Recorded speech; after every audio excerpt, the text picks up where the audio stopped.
வணக்கம். FIFA football world match ரொம்ப அற்புதமாக நடந்திருக்கு. உலகக்கோப்பை ஃபீஃபா உலகக்கோப்பை கால்பந்து திருவிழா, அதாவது 48 அணிகள் மோதுகின்ற ஒரு மிகப்பெரிய ஸ்போர்ட்ஸ் ஈவெண்ட். அதாவது ஒலிம்பிக் அப்புறம் ஒலிம்பிக்கோட ஈக்குவல் தான் சொல்ல முடியும்.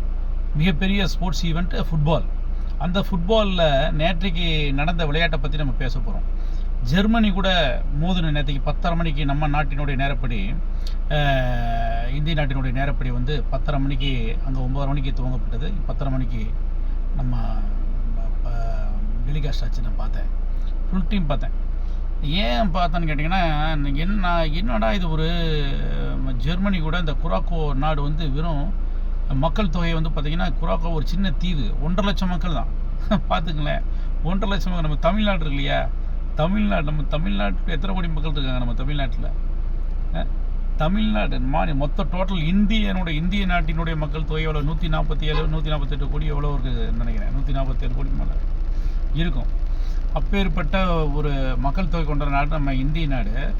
ஆனால் பொருளாதாரத்துலேயும் சரி, ஸ்போர்ட்ஸ்லேயும் சரி, நம்ம நாடு இன்னை வரைக்கும் ஸ்போர்ட்ஸ்னால் நான் சொல்கிறது இப்போ தான் கொஞ்சம் கொஞ்சமாக வந்துட்டுருக்காங்க. கோல்டு ஒன்று ஒன்றா வந்துட்டுருக்குது. கபடி, வாலிபால், செஸ்ஸு, அப்புறம் இதில் ஒரு சில ஸ்போர்ட்ஸில் வந்துட்டுருக்குறாங்க. நான் என்னென்னு சொல்ல வரல. இருந்தாலும் உலகமே உற்று நோக்கக்கூடிய, உலகமே பயங்கரமான ரசிகர் கொண்ட ஒரு விளையாட்டு கால்பந்து. அந்த கால்பந்து விளையாட்டில் நம்ம இந்திய நாடு ஏன் இன்ன வரைக்கும் தகுதி பெறலை? அது ஃபீஃபா கால்பந்தில் ஏன் தகுதி பெறலை? காரணம் என்ன? ஒரு சின்ன நாடு, 1.5 லட்சம் மக்கள் தொகை கொண்ட நாடு, நேற்றைக்கு விளையாண்டு ஜெர்மனி மிகப்பெரிய ஒரு சாம்பியன், அவங்களோட விளையாண்டு 7 கோல் வாங்கிட்டாங்க, தோத்துட்டாங்க. இருந்தாலும் இவங்களும் ஒரு கோல் போட்டாங்க. ஜெர்மனிக்கு ஒரு கோல் போட்டு அவங்க வியந்து போயிட்டாங்க. இருந்தாலும் அந்த டிஃபென்ஸ் கொஞ்சம் அங்கே கொஞ்சம் ஸ்ட்ராங்காக எல்லாம் போயிடுச்சு. அடுத்த சுற்றில் என்ன வீக்னஸ்ன்னு பார்த்து அந்த கோச் ரெடி பண்ணிடுவார். கண்டிப்பாக பாருங்களேன், ஒரு டெவலப் தெரியும். இதை நான் ஏன் சொல்ல வரேன்னா, நம்ம நாடு நான் பிறந்ததுலேருந்து இன்ன வரைக்கும் அந்த ஃபீஃபா உலகக்கோப்பை கால்பந்தில் இன்ன வரைக்கும் நம்ம இந்திய நாடு விளையாடல. அது கொஞ்சம் வருத்தமாக இருக்குது. ஏன்னா பல 100 கோடி மக்கள் கொண்ட நம்ம இந்திய நாடு இன்ன வரைக்கும் அதில் தகுதி கூட பெறலைன்னு பாருங்களேன். அப்போ எந்த அளவுக்கு இருக்குது? அப்போ இந்த ஸ்போர்ட்ஸுக்கு முக்கியத்துவம் தரலை. கிரிக்கெட் எடுத்துக்கிறானுங்க, அது பாதி சூதாட்டத்தில் கொண்டு போயிடுறானுங்க. அது என்னென்னு ஒன்றும் புரியல. அதெல்லாம் உங்களுக்கு தெரியும்.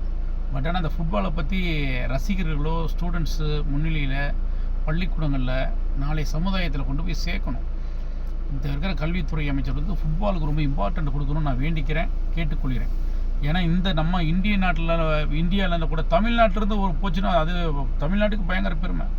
விஜய் இப்போ ஃபுட்பால் நம்ம தமிழ்நாட்டினுடைய முதலமைச்சர் ஜோசப் விஜய் அவர்கள் தமிழ்நாட்டிலேருந்து ஒரு டீமை ஒரு நல்லா கோச் பண்ணி கொண்டு போய் அடுத்து நம்ம பிரதமரையோ யாரையும் மோதி தகுதி பெறட்டும். தகுதி பெற்றாலே ப்ரைஸ் தாங்க. உலகக்கோப்பை இந்த ஃபுட்பாலில், இந்த ஃபீஃபா ஃபுட்பால் ஈவெண்ட்டில் தகுதி பெற்றாலே ப்ரைஸு. 48 அணிகள் மோதுகின்றன. இந்த 48 அணிகளுக்குமே ப்ரைஸ் இருக்குது. ஃபஸ்ட்டு, செகண்டு, தேர்டுக்கு மிகப்பெரிய ப்ரைஸ். தகுதி பெற்றாலும் 4th இருக்குது. தகுதி பெற்றாலும் ப்ரைஸ். அதில் உங்களுக்கு பார்த்திங்கன்னா, இன்றைக்கி பார்த்திங்கன்னா அர்ஜென்டினா லாஸ்ட்டு ஃபுட்பால் ஈவெண்ட்டில் வேர்ல்டு கப்பில் ஃபீஃபாவில் மெஸ்ஸி அணி, மரடோனா புகழ் சேர்த்த ஒரு நாடு. மரடோனா வந்ததுக்கப்புறம் தான் அந்த நாடு வெற்றி கண்டுச்சு. உலகக்கோப்பை கால்பந்தில் வெற்றி பெற்று உலகக்கோப்பையை ஜெயித்தாங்க. அதுக்கப்புறம் மெஸ்ஸி அடிச்சுட்டு வந்துட்டார். ஸோ இது நான் ஏன் சொல்ல வரேன்னா, நம்ம நாடு மிகப்பெரிய பலம், மக்கள் தொகையில் அதிக மக்கள் தொகை கொண்ட நாடு. இவ்வளோ கோடி மக்கள் தொகை கொண்ட நாட்டில் எல்லாருமே வரி கட்டுறோம். எவ்வளவோ பொருளாதாரத்தில் மேலே கொண்டு போகலாம். ஆனால் அதுலேயும் பின்தங்கி தான் இருக்குது. ரொம்ப வருத்தமாக இருக்குது. இது நம்ம நாடு இந்த கால்பந்தில் கவனம் செலுத்த மாட்டேங்கிறாங்கன்னு தான் நான் சொல்கிறேன்.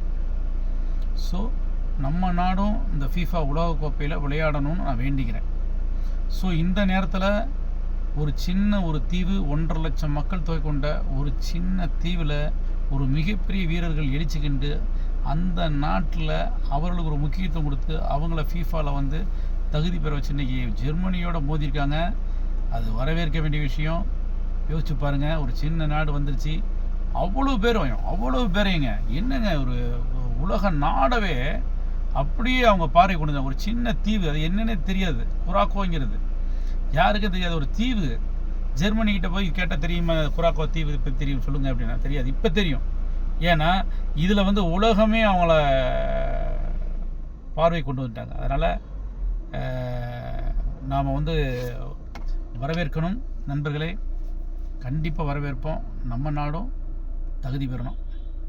என்ன நம்ம நாட்டில் இவனுக்கு பாரு, மதத்தால் ஒரு கட்சி, ஜாதியால் ஒரு கட்சி, அவனுக்கு ஒரு லீடர், அவனுக்கு ஒரு கொள்கை அப்படின்னு எம்ஆர் அதை சொல்கிற மாதிரி. அதனால தான் நம்ம நாடு வந்து ஸ்போர்ட்ஸில் நாசமாக போயிட்டுருக்கு. கண்டிப்பாக இந்த ஸ்போர்ட்ஸ், இந்த ஃபுட்பால் வந்து நம்ம தமிழ்நாட்டுடைய இப்போதைய முதலமைச்சர் ஜோசப் விஜய் அவர்கள் வந்து இந்த ஃபுட்பாலுக்கு ரொம்ப முக்கியத்துவம் கொடுத்து நாளைய சமயத்தில், அதாவது ஸ்டூடெண்ட்ஸ் சின்ன அந்த பருவத்திலேருந்து கொண்டு போகணும். புதுசாலாம் வந்து உடனே வரும், அப்படியே அவங்கள வந்து அந்த ஃபுட்பாலை லவ் பண்ணி, அந்த கேமை லவ் பண்ணி அவங்கள வந்து பயங்கர கோச் பண்ணி அவங்கள வந்து நம்ம மிகப்பெரிய கால்பந்து வீரர்களை உருவாக்கி தமிழ்நாட்டிலேருந்து ஒரு ஃபீஃபாவில் தகுதி பெற்று விளையாடணும்னு நான் வேண்டிக்கிறேன். கண்டிப்பாக முடியும். ஏன்னா நம்ம ஒரு 1.5 லட்சம் மக்கள் தொகை கொண்ட நாடு இன்றைக்கி தகுதி பெற்று பார்வைக்குன்னு வந்துட்டாங்க. அது மாதிரி நம்ம நாடு வரணுங்க, நம்ம தமிழ்நாடும் வரணும்.